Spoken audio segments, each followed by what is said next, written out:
Profitez de l'histoire suivante. Ma sœur par alliance, 29 ans, s'emploie à semer la discorde entre mon mari du même âge et moi, 28 ans. Nous avons quitté notre domicile en secret, fuyant cette tension oppressante. Avons décidé qu'un grand mariage comme celui que nous avions prévu n'était pas pour nous et nous sommes enfuis.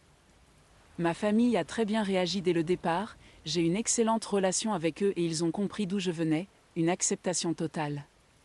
La famille de mon conjoint a été moins compréhensive, surtout sa mère et sa sœur jumelle. Pendant des années, ce n'était que les trois ensemble avant que sa mère ne se remarie et ait quelques enfants de plus, mais à cause de cela, sa sœur et sa mère sont toujours très dépendantes de lui. Elles ont été blessées car elles attendaient avec impatience tout ce qui accompagne un mariage, le week-end loin de chez eux, les jolies robes, nous payant pour qu'elles restent dans un bel hôtel, la nourriture luxueuse et les boissons gratuites, pas nécessairement parce que nous nous marions. J'espère que cela donne à chacun une petite idée de leur égoïsme et de leur sentiment de droit. Tout cela s'est passé au début de juillet, nous avons décidé qu'après notre fuite rapide, nous prolongerions nos vacances européennes déjà planifiées d'une semaine à 2 semaines, du 25 juillet au 9 août. Initialement, nous devions mettre notre Carlin en pension et demander à un voisin de surveiller notre condo, mais étant absent si longtemps, nous avons pensé que la meilleure solution serait de faire garder l'endroit, c'est là qu'intervient Syl, alors j'ai suggéré qu'elle garde la maison pour nous, elle serait moins chère que toute autre option, nous pourrions lui faire confiance, et elle adore notre chien, semblait être la solution parfaite. Peu avant notre voyage, mon conjoint m'a informé que s'il envisageait de déménager de sa ville, Springfield, à Chicago, et chercherait un emploi tout en restant chez nous, espérant passer des entretiens pendant qu'elle serait ici, pas de problème. Elle a été très inconstante au travail et peut-être qu'un changement d'air après avoir vécu avec sa mère est ce dont elle a besoin. Il n'a jamais été discuté qu'elle resterait plus longtemps que les 2 semaines ou qu'elle en aurait besoin. Le jour de notre départ, elle est arrivée en Amtrak, avec 3 grosses valises, et j'étais déjà assez stressée alors mon conjoint eut du mal à me dire qu'elle avait l'intention de rester plus longtemps. Je n'ai pas pensé à autre chose que waouh et j'ai pensé que j'étais un gros emballeur, mais avec du recul, cela aurait dû être mon premier avertissement, mais nous partons et passons des vacances fantastiques, nous prenons des nouvelles quelquefois et tout va bien à la maison, nous rentrons chez nous et tout est propre, bien entretenu, et mon Carlin est toujours un gros tas de poils paresseux, mais je l'aime tellement, donc elle a fait du bon travail et mérite l'argent, nous sommes rentrés. Chez nous tard le 9, donc je ne l'ai pas vue avant le 10, j'avais pris ma journée mais elle ne m'a jamais demandé de la déposer à la gare d'Union ou indiqué qu'elle rentrait chez elle, j'ai donc pensé qu'elle avait dû arranger ça avec So, je vais me coucher tôt sans demander ce qui se passerait, je vais travailler normalement le mardi en pensant qu'elle était partie, et quand je rentre le mardi, je la trouve assise sur mon canapé, mangeant quelque chose et regardant la télé, quoi, j'appelle So. Il dit qu'elle doit rester quelques semaines, elle lui a dit qu'elle avait une piste d'emploi et qu'elle avait un autre entretien la semaine prochaine, si elle n'obtient pas le poste, elle retournera à Springfield mais aimerait continuer la recherche d'emploi depuis chez nous. Je ne suis pas contente qu'il lui ait donné la permission de vivre ici sans me parler mais il est aveugle quand il s'agit de sa sœur et de sa mère, donc c'est quelque chose sur lequel nous devons continuer à travailler. Je suis d'accord pour une semaine supplémentaire tant qu'elle se concentre sur la recherche d'emploi. Avançons jusqu'au week-end dernier, le 15 août, s'il a totalement pris possession de mon condo en si peu de temps, elle monopolise mon salon, mange toute notre nourriture puis se plaint quand il n'en reste plus, me dit qu'elle ne veut pas que les invités utilisent sa salle de bain, alias la salle de bain des invités, lorsqu'ils viennent, a amené un gars pour avoir des rapports sexuels avec lui et a des rapports sexuels très bruyants avec lui alors que So et moi essayons de dîner, et fait juste des commentaires mesquins en général envers mon mari sur le fait que je semble gérer le ménage et raconte des histoires sur le fait qu'il était toujours ainsi si en grandissant, je décide que je ne peux plus le supporter et j'en parle à So à ce propos, il est d'accord mais reconnaît qu'avec sa mère-sœur, il n'a pas de colonne vertébrale et il sait qu'il va céder, alors je lui parle, je lui dis que bien qu'elle fasse partie de notre famille, nous avons l'impression qu'elle profite de nous à ce stade et j'ai besoin de savoir quels sont ses projets pour partir car cela ne fonctionne plus pour moi. Elle me dit que sa mère lui a dit qu'elle pouvait rester aussi longtemps qu'elle en avait besoin et qu'elle n'avait pas l'intention de retourner à Springfield pour le moment car sa relation avec sa mère est codépendante et dangereuse. Elle insinue ensuite que si je la renvoie, sa mère se retournera contre moi. Je lui dis qu'elle a un faible, je connais sa mère et ses menaces ne fonctionneront pas, et je peux lui promettre qu'elle ne veut pas le mettre dans une situation où il devrait choisir entre nous, alors ça ne s'est pas bien passé du tout. Les choses se sont calmées et elle a passé son entretien lundi. Elle m'ignore depuis quelques jours mais me dit que ça s'est bien passé et qu'elle espère obtenir le poste. Il a dit qu'elle parlait de rester avec nous mais il est resté ferme, disant que sauf s'il se passait quelque chose de fou, elle devrait partir. S'il devait commencer le travail immédiatement alors nous pourrions éventuellement l'aider à trouver un endroit. Nous lui achetons un billet Amtrak pour samedi matin. Eh bien, vous devinez ce qui s'est passé ? Quelque chose d'imprévu se produit vendredi juste avant son départ, je reçois un texto de mon compagnon, on doit parler quand tu rentres, je suis inquiet que tu aies replongé. Pour contexte, je suis en rétablissement pour la kleptomanie, depuis que je suis enfant je volais juste pour voler, pas parce que j'avais besoin de quelque chose, ou que je n'avais pas d'argent, mais juste parce que je n'ai pas volé depuis avant de commencer à sortir avec lui, donc depuis environ 3 ans, et j'ai suivi une thérapie intensive tout au long des années pour gérer cela. J'ai été très franche à ce sujet avec tout le monde, y compris belle-mère et belle-sœur. Belle-mère a appelé mon compagnon vendredi matin pour lui dire que belle-sœur l'avait appelé en larmes jeudi soir, elle avait remarqué que certaines de ses affaires avaient disparu. Lorsque ma colocataire, belle-sœur, a découvert qu'une de ses bagues avait disparu et qu'une de mes bagues était également absente, elle s'est mise à fouiller ma chambre, a trouvé la bague sur ma commode et a fouillé dans mon placard où elle a trouvé des vêtements. Elle a dit à mon compagnon qu'il comprenait que mon travail était stressant et que le séjour de belle-sœur chez nous ajoutait du stress, donc ils n'étaient pas en colère et ne prendraient aucune mesure supplémentaire, mais qu'ils étaient vraiment préoccupés. Belle-sœur a trouvé plusieurs vêtements avec encore des étiquettes, cachés dans mon placard derrière ces vêtements. Ils pensent que j'ai recommencé à voler en magasin en plus de voler à belle-sœur. Je n'ai pas rechuté, je n'ai pas acheté ces vêtements et je crois soit qu'il s'agissait de vêtements qu'elle avait achetés et que c'était juste une circonstance parfaite, soit qu'elle les avait achetés pour me piéger. Je rentre chez moi pour découvrir une sorte d'intervention, belle-sœur et mon compagnon assis dans mon salon avec ses vêtements, bagues et les vêtements volés étalés. Elle a réussi à le convaincre entièrement de cela. Mon compagnon a l'air perturbé, il veut m'aider et croit fermement que j'ai rechuté. Belle-sœur se porte volontaire pour rester avec nous, elle est conseillère en alcoolisme et toxicomanie et pense que certaines de ses compétences pourraient m'aider. Mon compagnon est anéanti, il pense avoir causé cela en apportant du stress dans ma vie, en enlevant toute la responsabilité à belle-sœur. Je suis perdue, ces 36 dernières heures ont été un cauchemar. Chaque fois qu'elle est seule avec mon compagnon, elle sème le doute sur ma guérison, insinuant que je porte des vêtements qui dépassent mes moyens mais je n'ai pas de dette. D'où vient tout cela, mon amour ? Et quand nous parlons, je vois les rouages du doute tourner dans sa tête. Est-elle en train de voler à nouveau ? Ma sœur a-t-elle raison ? J'ai essayé d'expliquer tout cela à mon compagnon et il semble me croire maintenant, mais il ne peut pas imaginer que sa sœur chercherait à me piéger de cette manière. Il sait que sa mère et sa sœur ont des problèmes, mais pour lui, elle ne chercherait jamais à lui nuire, surtout en m'attaquant. Pour moi, il est évident que belle-sœur et belle-mère ont toujours réussi à manipuler mon compagnon pour qu'il fasse ce qu'elle voulait. Si je n'avais pas été dans l'image, belle-sœur aurait déménagé sans problème, puisque je ne suivais pas son plan, elle a dû faire quelque chose pour le perturber, je ne sais pas comment gérer cela avec elle, ou avec belle-mère, je sais que So et moi pouvons nous en remettre, mais je crains que cela se fasse au détriment de sa relation avec sa sœur et sa mère. Édition. Désolé, mes questions demandant des conseils n'étaient pas claires. Comment aborder cela avec mon mari sur le long terme ? Compte tenu de leur comportement passé, en particulier de la sœur, je crains que cela ne devienne un problème à long terme entre nous, donc comment lui communiquer ? Choisis-moi où je pars. Et comment atténuer cela dès maintenant, la faire partir ? Est-ce que ça vaut la peine d'essayer de laver mon nom en ce qui concerne un vol ? Je ne veux pas devenir trop défensive. Mise à jour, ma belle-sœur, 29 ans, essaie de retourner mon mari, 29 ans, contre moi, 28 ans. Merci à tous ceux qui ont donné des conseils et des réponses à mes questions. Après avoir tout lu, j'ai donné un ultimatum à So, soit belle-sœur partait cette nuit-là, soit je partais et le quittais, je ne vais pas passer après sa sœur manipulatrice et sa mère dans l'ordre de préséance, donc c'était elle ou moi à ce stade. Il a accepté qu'elle parte mais nous savions tous les deux que cela ne se passerait pas bien, nous avons décidé de lui offrir de payer un hôtel et un billet de train Amtrak si elle refusait d'abord, espérant que cela pourrait être un moyen de pression. Pour la faire accepter, j'ai montré à So le beau-père de discussion précédent et il n'a rien dit initialement mais est allé directement dans notre chambre d'amis et a rapidement emballé toutes ses affaires, puis il s'est excusé pour tout, Je lui ai dit que nous savons tous les deux que cela va au-delà de sa sœur essayant de revendiquer la résidence dans notre condo et que nous devons résoudre cela ou cela mettra fin à notre mariage. Il a accepté d'aller en thérapie avec moi et éventuellement d'aller en thérapie seul. Il ne veut pas laisser cela détruire notre mariage.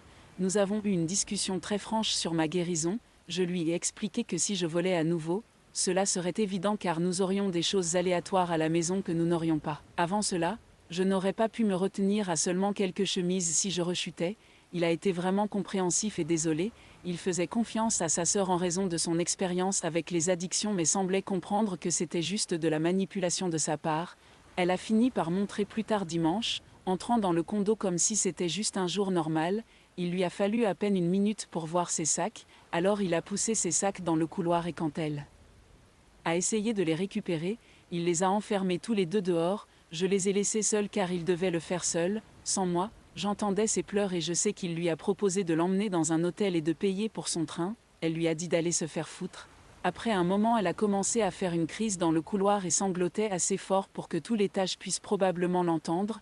Je pouvais l'entendre dire qu'il l'abandonnait dans son moment de besoin et que cette salope devait arrêter de te contrôler. Je suis ta famille. Cela a demandé tout mon self-control pour ne pas aller et gifler cette personne mais il m'a rappelé qu'elle essayait de m'agiter. Finalement mon voisin n'en pouvait plus et m'a envoyé un message en disant qu'il avait appelé la bonne vieille police de Chicago pour lui demander de se taire. Les policiers sont venus un peu plus tard, ils ont d'abord parlé avec elle car elle était actuellement installée dans le couloir. Elle leur a dit qu'elle voulait que je sois arrêtée pour l'avoir mise dehors de sa maison. Je sentais qu'elle allait dire cela, et pour avoir volé chez elle. Elle leur a dit que j'essayais de lui voler son sac à main. Il était dans la cuisine où elle l'avait laissé tomber avant de la pousser dehors, une bague et quelques tenues. En plus de voler dans les magasins, j'ai raconté tout l'incident aux gentils policiers, y compris ses allégations. Il m'a soutenu en disant qu'elle me tendait un piège et que tout cela était vraiment des problèmes de famille, pas légaux. À ce stade, ils lui ont dit qu'il avait non seulement tenté de déposer une fausse plainte mais qu'elle perturbait l'ordre pour aucune raison. Elle leur a dit qu'elle n'avait nulle part où aller mais après avoir dit à la police qu'elle habitait à Springfield quand nous sommes allés chercher sa voiture pour la mettre en fourrière, ils ont refusé sa demande de résidence.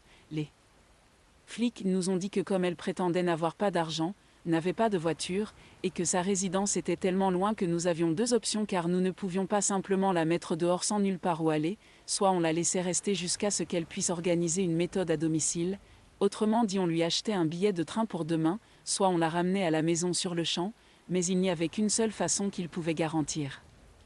Qu'elle soit partie dès demain matin. Alors quand j'en ai parlé, nous étions inquiets que la laisser rester une nuit de plus ne fasse qu'empirer les choses et nous ramène au point de départ. Nous avons choisi de la ramener chez elle, elle a accepté sans trop de problèmes.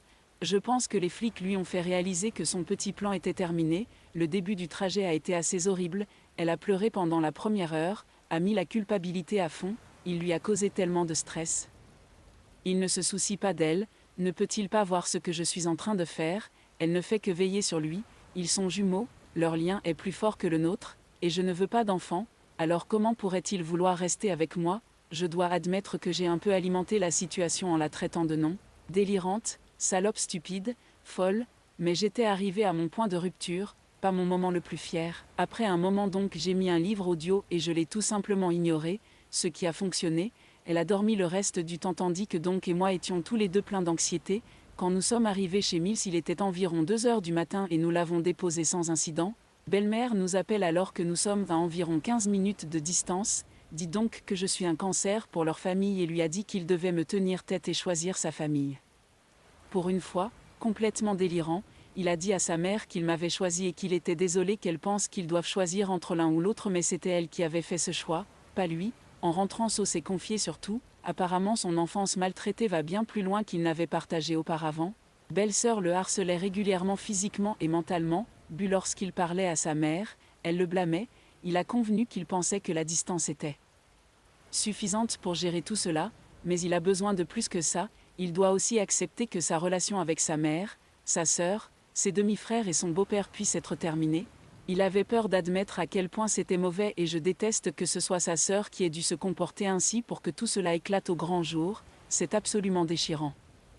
Nous avons pris la journée de congé, avons beaucoup dormi, regardé un peu de Rick et Morty, sommes allés à une séance de thérapie assez productive et avons mangé une excellente pizza, il est difficile de reculer et de réaliser que ma relation s'est un peu effondrée ce week-end, mais j'ai confiance que nous pouvons chacun travailler sur notre relation et sur nous-mêmes. Quand nous avons rallumé le téléphone de son partenaire, il y avait plusieurs messages vocaux et de nombreux messages textes de la part de belle-sœur et belle-mère s'excusant pour tout. Mon partenaire et moi avons parlé du fait qu'il pourrait couper complètement les ponts avec belle-sœur et belle-mère. Je pense que changer nos numéros de téléphone est un bon début, mais il est réticent. Il craint les urgences, mais je ne veux pas leur donner l'opportunité de saboter davantage notre relation. C'est absolument la bonne décision, n'est-ce pas ? Je réfléchis à lui trouver un thérapeute spécialisé pour l'aider dans cette situation, mais je ne sais pas par où commencer ni quelles questions poser avec de tels problèmes familiaux. Par où devrions-nous commencer ? Mise à jour 2, ma belle-sœur, 29 ans, essaie de retourner mon mari, 29 ans, contre moi, 28 ans. Bonjour à tous. Un petit point sur la situation, cela fait 2 semaines que nous avons retiré belle-sœur de notre domicile et cela a été une épreuve. J'aurais réellement besoin de conseils pour aller de l'avant car tout allait si bien avant. Nous avons eu quelques jours paisibles depuis notre retour à la maison, repris nos routines, suivi une thérapie et mon partenaire a commencé une thérapie individuelle pour lui-même. Nous n'avons finalement pas changé nos numéros pour d'autres raisons, mais nous sommes d'accord pour dire que s'il ne pouvait pas respecter nos souhaits, nous n'aurions qu'à partir. Bloquer complètement leurs numéros, cela n'avait pas été un problème jusqu'à ce week-end dernier. Vendredi, le petit frère de mon mari, YB, qui a 16 ans et vit à la maison, l'a appelé. Il voulait lui dire que belle-mère et belle-sœur allaient venir lui rendre visite avec un membre de la famille, ils ont décidé de l'emmener pour le voir. Même s'il sentait que quelque chose n'allait pas, mon mari a réalisé qu'ils allaient le manipuler pour le voir en utilisant son petit frère comme appât. Et il avait raison, j'étais déjà partie en week-end pour une fête de célibataire, laissant mon mari seul et pas du tout préparé à gérer sa famille, et je ne pouvais pas rentrer avant dimanche. YB appelle le samedi pour dire à mon mari qu'il aimerait le voir, qu'ils ont un peu de temps avant de repartir et se trouvent dans notre quartier pour une raison inconnue. Quand YB est arrivé, ils ont passé quelques heures chez nous, joué à des jeux vidéo, mangé des plats à emporter, et ont passé un bel après-midi fraternel. YB dit à mon mari qu'il ne croit pas ce que disent belle-mère et belle-sœur, mais qu'ils ne font que me critiquer sur leurs réseaux sociaux. Il montre à mon mari leur page, où l'une d'entre elles dit que cette prétentieuse a réussi à laver le cerveau de mon fils à nouveau, priez pour que Jésus le délivre du diable avec qui il couche, elle est un véritable cancer dans ma vie et je crains que cela ne me rende malade, priez pour nous tous. Je n'en peux plus, elle n'est même pas croyante mais bon. Mon mari a gardé son calme pendant le reste de leur visite. À la fin, belle-mère et belle-sœur ont essayé de monter jusqu'à nous, mais il les a maintenus en bas et n'a parlé qu'à l'extérieur. Belle-sœur a alors révélé à mon mari qu'elle était dépressive et avait besoin de lui, qu'elle a récemment fait une fausse couche et que c'était terrible pour elle, elle avait juste besoin de son jumeau. Il se sent coupable de ne pas l'avoir su. À mon retour hier, j'ai pu lire la suite, le conflit sur son visage, et nous nous sommes disputés à ce sujet, ma frustration envers belle-mère et belle-sœur est à son comble, surtout après avoir vu le barrage de publications sur Facebook, il convient que certaines dépassent les limites mais que la plupart viennent de belle-mère, c'est vrai, mais belle-sœur en a publié 2 qui étaient passives-agressives et clairement dirigées contre moi, donc ce ne serait pas juste de tenir belle-sœur responsable de cela, je ne suis pas d'accord, elle a pris ces décisions qui nous ont amenés à cette situation, elle a littéralement lancé toute cette histoire, pas nous, et maintenant elle doit en assumer les conséquences, peu importe les traumatismes qu'elle a pu subir et qui ont motivé tout cela, et, honnêtement, je ne crois pas vraiment qu'elle ait fait une fausse couche. Notre dispute a consisté en des insultes, il m'a qualifié d'insensible et froid, je l'ai qualifié de naïf et manipulé, et de chamaillerie, ce qui était beaucoup compte tenu du fait que nous nous disputons normalement seulement pour savoir laquelle des maisons est meilleure dans Game of Thrones, nous avons parlé après notre dispute hier et avons pu passer à autre chose, mais aujourd'hui nous avons tous les deux ressenti une tension et cela a été amplifié quand il m'a dit qu'il envoyait des SMS à belle-sœur pour prendre de ses nouvelles, j'ai l'impression que nous avons régressé et maintenant je me retrouve derrière belle-sœur dans l'ordre hiérarchique alors. Que je pense que je devrais être la première, je mérite d'être la première, n'est-ce pas ? Alors, nos relations compliquées, comment gérer cela ? Est-il préférable de sauter directement dans une thérapie de couple ? C'est quelque chose que nous considérons comme une bonne option mais pas forcément pour l'instant, dois-je suggérer que nous ne nous parlions plus avant d'y voir plus clair ? Je ne veux pas me sentir coupable si sa sœur a vraiment traversé ça et que je lui retire mon soutien, mais en même temps, je dois mettre mon mariage en premier. Une partie de moi veut simplement confronter ma belle-sœur et enregistrer la conversation car je la connais et je sais qu'elle ne pourra pas s'empêcher de se vanter auprès de moi. Mon mariage est ma priorité numéro 1 à la fin de la journée, comment puis-je faire comprendre que j'ai besoin que ce soit le cas? Est-ce possible sans passer pour égoïste? C'est là que l'OP a commencé à poster des rangs sur tout, des gâteaux aux robes, donc j'ai sauté tous les parages, traduit le texte en français, TS et ne montre que les 2 derniers messages postés par l'OP. Mise à jour 3, salut, Hélène est morte. Non, ce titre n'est pas une blague, ce n'est pas une pauvre tentative d'humour, fichue Hélène est morte, elle est décédée samedi, seule. D'après ce que nous pouvons dire, nous ne le saurons pas avant un certain temps en raison de la toxicologie, mais il semble qu'elle ait mélangé le mauvais médicament avec la mauvaise quantité de Francia et soit décédée pendant son sommeil. Cela a été étrange, DH est triste, très triste, ce qui est prévisible, mais il gère bien, S-Beau-Père s'occupe de l'organisation de toutes les démarches, nous débattons de notre présence, une partie de moi est contre, il y a toutes les histoires que j'ai partagées avec mes proches ici, et même certaines que je n'ai pas partagées, sur la façon dont elle a été une infection persistante dans ma vie, pourquoi lui rendre hommage après tout? Mais puis une partie de moi y voit du sens, mon DH, mes bas-fonds et ma famille d'anguilles et je ressens une partie de leur douleur, même si elle était vraiment fichue Hélène tout au long de leur vie, elle a quand même eu quelques rares moments d'être une mère. Personnellement, je ressens de la colère, je suppose qu'elle a pu partir paisiblement dans son sommeil, certes sa vie était un sacré foutoir mais elle le méritait après tout ce qu'elle a fait endurer à tout le monde, je ne voulais pas que l'univers en finisse avec son karma qu'elle méritait tant. Je devrais comprendre ça mais je suppose que mon nom d'utilisateur sonne vrai, un peu, aujourd'hui.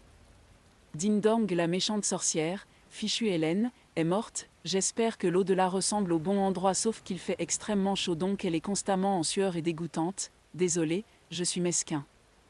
Mise à jour 4, au revoir, Hélène. Merci pour tous vos mots de soutien, honnêtement ces derniers jours ont été très émotionnels, nous avons décidé d'assister au service cette semaine, nous sommes rentrés hier dans la région natale de DH, je prends une courte pause pour moi-même pour assimiler. Assimiler quoi, Ding Dong? Hélène a écrit des lettres d'adieu pour nous tous, elles étaient dans son coffre, Beau-Père les a distribuées hier soir, j'ai décidé de poster la mienne et d'écrire une courte réponse. Cher Ding Dong, si lorsque vous lirez ceci, je serai morte. J'espère qu'à ce moment-là, nous nous serons réconciliés et que nous aurons tous les deux vu nos erreurs. Je ne vous ai jamais donné une véritable chance. Je vais souvent chez le thérapeute et j'ai pris conscience des dégâts que j'ai causés dans ma relation avec mon fils en vous isolant. Vous n'êtes pas mauvaise et vous semblez être une bonne partenaire pour mon fils. Je ne suis pas toujours d'accord avec vos choix vestimentaires, de vie et de personnalité, mais c'est ce qui nous rend uniques aux yeux de Dieu. Nous avons tous les deux commis des erreurs dans notre relation et pour toute douleur que je vous ai causée en essayant d'être une bonne mère pour mon fils, je suis désolée. J'aurais dû comprendre que vous vouliez simplement le rendre heureux. J'espère que cette lettre n'est pas la dernière que je vous écris.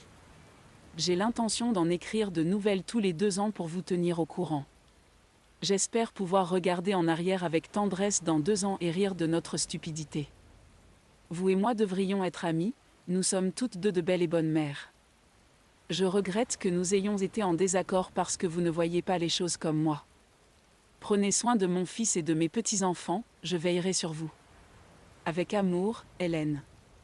Chère Hélène, je suis désolée que nous n'ayons pas pu avoir une meilleure relation pour DH et nos enfants. Je regarde la relation que DH a avec ma mère, même maintenant dans notre deuil, et je souhaite avoir eu cela, quelqu'un qui aurait pu être mon allié, mon ami et une seconde mère. Je peux honnêtement dire que j'ai essayé, pendant des années, j'ai fait de mon mieux pour vous montrer que je voulais que ça marche entre nous, que je voulais être là pour vous et que vous soyez là pour moi.